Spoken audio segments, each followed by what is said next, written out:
اعوذ باللہ من الشیطان الرجیم بسم اللہ الرحمن الرحیم۔ السلام علیکم۔ ناول میں خاکی، مصنفہ منت حسن، ایپیسوڈ 5۔ وہ بیٹھی ہوئی تھی سوچوں میں گم، جو ماوش اس کے پاس آ کر بیٹھی اس کے سامنے ہاتھ لہرایا تھا، مگر وہ تو شاید خود سے اور اپنے ارد گرد سے بے خبر تھی۔ کیا بات ہے زری، کیوں ایسے بیٹھی ہو؟ کوئی پریشانی ہے کیا؟ بتاؤ مجھے، ماوش نے کافی اونچی آواز میں کہا، مگر اس نے ماوش کی بات سنی ہی نہیں تھی۔ آخر ماوش نے اس کا نام پکارا، زری زری۔ وہ ابھی بھی نہیں سن رہی تھی تو ماوش نے تھک کر اس کو اچھی طرح سے جھنجھوڑا تھا، جس پر وہ چونک کر ہوش کی دنیا میں لوٹی تھی۔ اس کی آنکھیں نم تھیں، جو ماوش کو مزید پریشان کر گئی تھیں۔ کب سے تجھے آوازیں دے رہی ہوں، سب خیریت تو ہے، اور رونے والی کیوں ہو رہی ہو؟ ماوش نے اس سے پوچھا تو وہ خاموش رہی۔ دیکھ زری، تیری خاموشی مجھے تکلیف دے رہی ہے، بتا مجھے کیا ہوا ہے؟ وہ پریشان ہو کر بولی تھی۔ کچھ نہیں ہوا، وہ ٹال گئی، آنکھوں میں آئے آنسو چھپانے کے لیے یہاں وہاں نظریں دوڑانے لگی۔ تم کب سے کمزور ہو کر آنسو بہانے لگی ہو؟ اس کے سوال پر زری نے ایک نظر دیکھا اور اپنا سر جھکایا تھا۔ اب بتا بھی دے، کیا ہوا؟ کیوں پریشان ہے؟ کیا ہے جو تجھے اندر سے کھا رہا ہے؟ وہ جیسے خود کو بولنے کے لیے تیار کر رہی تھی، ایسے الفاظ جو اس کی تکلیف کو کم کریں، مگر اس کی اور اسے جڑے لوگوں کی عزت کو کم نہ کریں۔ اور ایسے کوئی وقت آتا ہے تو الفاظ کھو جاتے ہیں۔ مجھے سمجھ نہیں آ رہی کیا بتاؤں اور کیسے بتاؤں؟ وہ اپنے ہاتھوں کی انگلیاں پٹکاتے ہوئے بولی تھی۔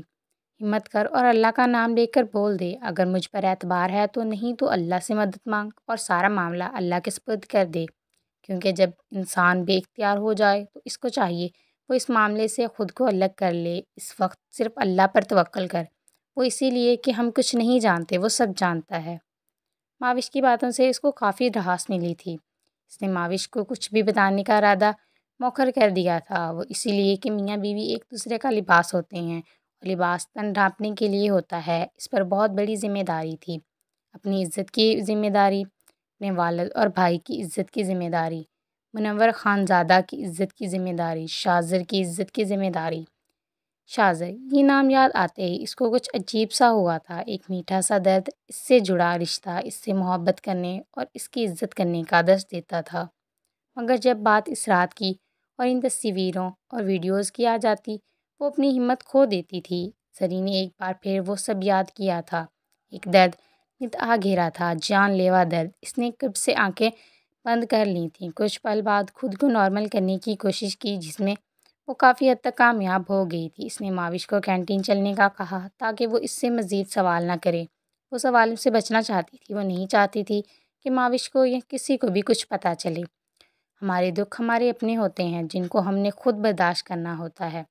کچھ دکھ درد ہمیں کسی سے بانٹ نہیں سکتے، کیونکہ اس سے ہماری یا ہم سے جڑے لوگوں کی عزت میں کمی واقع ہو سکتی ہے، اور ایسا کوئی نہیں چاہتا۔ اسی لیے بعض دفعہ ہمیں اکیلے ہی یہ دکھوں کا غم کا بوجھ اٹھانا ہوتا ہے، دکھوں کا بوجھ کتنا ہی زیادہ کیوں نہ ہو، مگر دکھوں کا بوجھ شرمندگی کے بوجھ سے ہلکا ہوتا ہے۔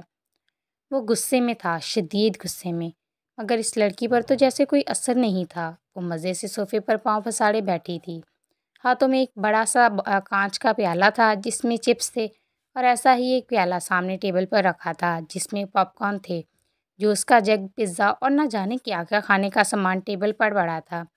دیوار میں نصف 50 انچ کا LED، جہاں اس وقت کوئی انگلش فلم چل رہی تھی جو وہ بڑے پرسکون انداز میں دیکھ رہی تھی۔ اس کا یہی پرسکون انداز تو شاذر کے غصے کو مزید ہوا دے رہا تھا۔ میں پوچھتا ہوں، کوئی شرم ہے تم میں؟ کوئی لحاظ، کوئی مروت باقی ہے تم میں، یا سب گنوا دیا ہے تم نے؟ وہ اپنے غصے کو کنٹرول کرتے بولا۔ اپنا لہجہ اس نے کافی حد تک نرم کرنے کی کوشش کی تھی۔ شرم؟ میں تمہیں بے شرم لگتی ہوں؟ الٹا سوال داغا گیا تھا، جو سن کر شاذر نے اس کو کھا جانے والی نظروں سے دیکھا تھا۔ اچھا، اب ایسے اینگری بوائے بن کر نہیں، دیکھو لحاظ اور مروت ہے تو تم یوں اپنے نکاح کی تقریب چھوڑ کر میرے پاس آئے، یوں دیوانے ہو کر۔ وہ بولتے ہوئے صوفے سے کھڑی ہوئی تھی، پیالہ ابھی بھی اس کے ہاتھ میں تھا جس سے وہ چپس اٹھا کر کھانے لگی، اور شاذر کے بالکل سامنے کھڑی ہوئی تھی۔ شاذر نے اس کو بس ایک نظر دیکھ کر اپنی نظریں دیوار پر جما دی تھیں۔ اس وقت وہ لڑکی دوپٹے سست پرواہ تھی، لباس بھی اس نے کافی چست پہنا ہوا تھا۔ میرے یہاں آنے کی بس ایک وجہ ہے، وہ خاندان کی عزت۔ وہ دو ٹوک انداز میں بولا۔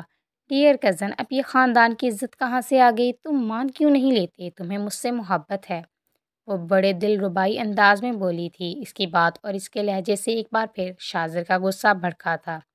اس نے لڑکی کے ہاتھ سے پیالہ لے کر سامنے دیوار پر مارا۔ کانچ کا پیالہ منٹوں میں چکنا چور ہو گیا تھا۔ جسٹ شٹ اپ، بکواس بند کرو اپنی، وہ چلایا تھا اور وہاں سے جانے کے لیے نکل گیا۔ یہ ایک گھر کا منظر ہے جو ایک ایسے محلے میں واقع ہے جہاں موجود ہر گھرانہ ایک دوسرے سے سب تک رکھتا ہے مالی اعتبار سے، مگر شاید ان لوگوں کا ضمیر مردہ یا آنکھیں والے ہوتے ہوئے بھی بینائی سے محروم ہیں شاید، یا ان لوگوں کے لیے کہنا زیادہ درست ہوگا کہ وہ لوگ ہیں جن کے لیے اللہ پاک کا ارشاد ہے، گویا اللہ نے ان کے دلوں اور کانوں پر مہر لگا دی اور ان کی آنکھوں پر پردہ کر دیا۔ ان کے دل اچھی بات کو قبول کرنا اور کان اچھی بات کو سننے اور آنکھیں نیکی اور ہدایت کی راہ دیکھنے کے قابل نہیں۔ اسی لیے ان سب کو شاید اپنے قریب بستی یہ مفلس ماں بیٹی دکھائی نہ دیتی تھیں، جو ان میں بسنے والے کچھ لوگوں کے قریبی رشتہ دار بھی تھیں، مگر وہ لوگ ان ماں بیٹی سے ملنا تو دور، ان کو دیکھنا تک پسند نہیں کرتے تھے۔ جرم تھا ان کا غریب ہونا۔ صاحب ثروت تو اپنے مال اسباب پر غرور نہیں کرنا چاہیے، اپنے اندر عاجزی پیدا کر کے اس ذات کا شکر ادا کرتے ہوئے اپنے غریب رشتہ داروں کا خیال رکھنا چاہیے کہ اللہ نے اس مال میں ان کا حصہ بھی رکھا ہے۔ جس نے یہ بادشاہ یاد رکھی اور اللہ کے حکم کی پاسداری کی وہ فلاح پائے گا، اور جس نے اس کے حکم کو توڑا اور محض پیسوں کے لیے رشتے ناطے قطع کیے، وہ ذات جو ہر چیز کا مالک ہے، اس کو یہ قدرت حاصل ہے، وہ چاہے تو مالک کو محتاج کر دے اور محتاج کو مالک۔ وہ دن کو رات اور رات کو دن میں بدلتا ہے۔ وہ بنجر زمین کو زندہ کر کے اس میں سبزہ اگاتا ہے، وہ پہاڑوں کو ہلا دیتا ہے، وہ سمندر میں بڑی بڑی لہروں پر کشتیاں چلاتا ہے، اس نے ہواؤں کو مسخر کیا، اس نے چھتوں کی چڑھتی ہوئی بیلیں بنائیں، اس نے آسمان بنایا جو ایسے ہی کھڑا ہے، کسی بھی سہارے کسی آنکھ کو آسمان میں شگاف نظر نہیں آئے گا، اور وہی ہے جس نے زمین کو بچھونا بنایا۔ اگر وہ 6 دن میں یہ دنیا بنا سکتا ہے تو اسی کو یہ حق ہے کہ وہ جب چاہے سب مٹا دے، کیونکہ وہ زبردست ہے، وہ مالک ہے، وہ خالق ہے۔ بڑے بڑے پرآسائش گھروں کے درمیان یہ گھر جو نہ جانے کب بنایا گیا تھا، اب تو اتنا خستہ حال تھا کہ اس کو سہارا پہلے تو اس ذات کا تھا جو مالک ہے سب کا، اور دوسرا ان گھروں کو اس گھر کے ساتھ تعمیر تھے۔ وہ خستہ حال گھر ان پرآرائش گھروں کے درمیان ان گھروں کی خوبصورتی کو گرہن لگا رہا تھا، ایسا ماننا ان لوگوں کا تھا جن کے خون سفید اور ضمیر مردہ تھے۔ اس گھر میں بسنے والی ماں بیٹی کو اپنے ان امیر اور خود غرض رشتہ داروں سے کوئی غرض نہیں تھا، ان لوگوں کو صرف اللہ کی ذات پر بھروسہ تھا۔ وہ دونوں ہر حال میں اللہ کا شکر ادا کرتے ہوئے زندگی گزار رہی تھیں۔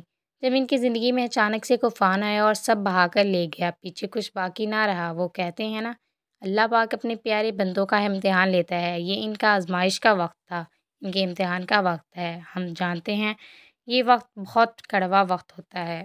جاری ہے۔